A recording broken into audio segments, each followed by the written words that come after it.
Hey guys, welcome back to the channel. Today's video will talk about chapter 2 of Atomic Habits, how your habits shape your identity and how your identity can shape your habits. So chapter 2 starts off by saying that changing our habits are challenging for two reasons. One, we try to change the wrong thing, and two, we try to change our habits in the wrong way. The focus of chapter 2 is the first point, that we try to change the wrong thing. And so what do I mean by that? Well, apparently there's three layers to behavior change. Inside the center, you have your identity.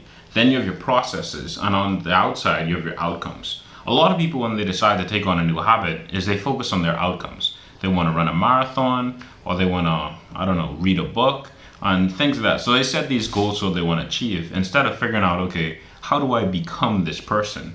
So the book mandates that you should focus on your identity first.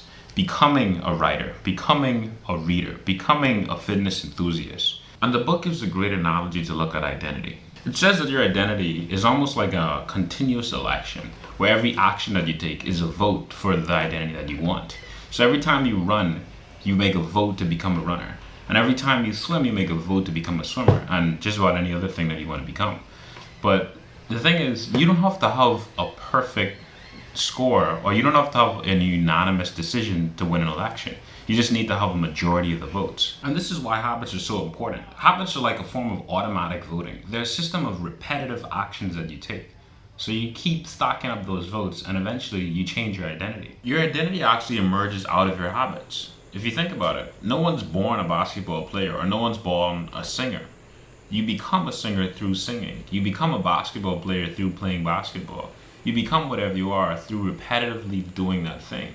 And the meaning of identity itself is actually just that. It comes from the Latin word essentius, which means being, and identitem, which means repeatedly. So identity is literally your repeated beingness. So what you want to do is actually decide the type of person you want to be, then prove that to yourself by developing habits that embrace that identity. Which makes sense, because behavior that is congruent with the self is behavior that tends to stick. So let's say you have two people that smoke cigarettes. And well, two smokers, I guess you could say. And you give a cigarette to one, you offer a cigarette to one, and one says, well, I'm trying to quit smoking. And the other says, no, I'm not a smoker.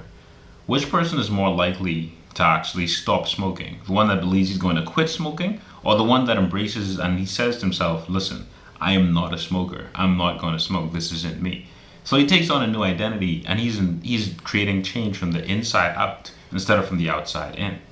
So how did I apply the principles that I learned this week?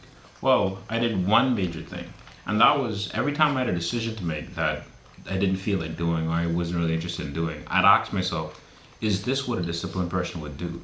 And I realized it actually worked. So like waking up early, for instance.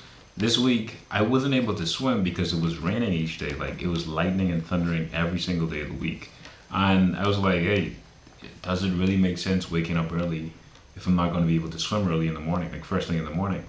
And I decided, hey, if I was a disciplined person, I would actually wake up early each morning. And I did exactly that. So each day I got up early.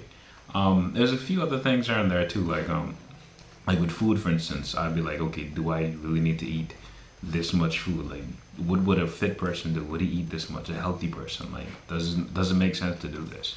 And when you ask yourself those questions, I started reinforcing like the identity that I built for myself. Instead of saying, I am fat, I am undisciplined, and I am lazy, like I did in the first video, I started saying to myself, I am disciplined, I am fit, I am healthy, And so it actually works pretty good. But before I end the video, guys, I just want to say I apologize. This is coming out late, and it's honestly just because I procrastinated. And I know this is horrible because the channel is about building discipline, but it's what it is. I messed up with this, okay? I'll learn from this mistake, and you guys shouldn't see another late video come out for me. But I was on the streak of recording videos every single day. I'd record, do a little bit of recording, record. But one day I was just so tired, and I was like, man, I'm not recording today, and I didn't record. And after that, the next day I was like, man, I missed one day, which couldn't be that bad. It's not that bad. I just missed a day, so I missed that day too. And then I missed all the days all the way up to that Friday when it was supposed to be out. I started recording that day on the day of. So yeah, not good. But like I said, guys, next week you'll have the video come out on time, and we won't have this problem again. But anyways, until the next time, I'll see you guys later.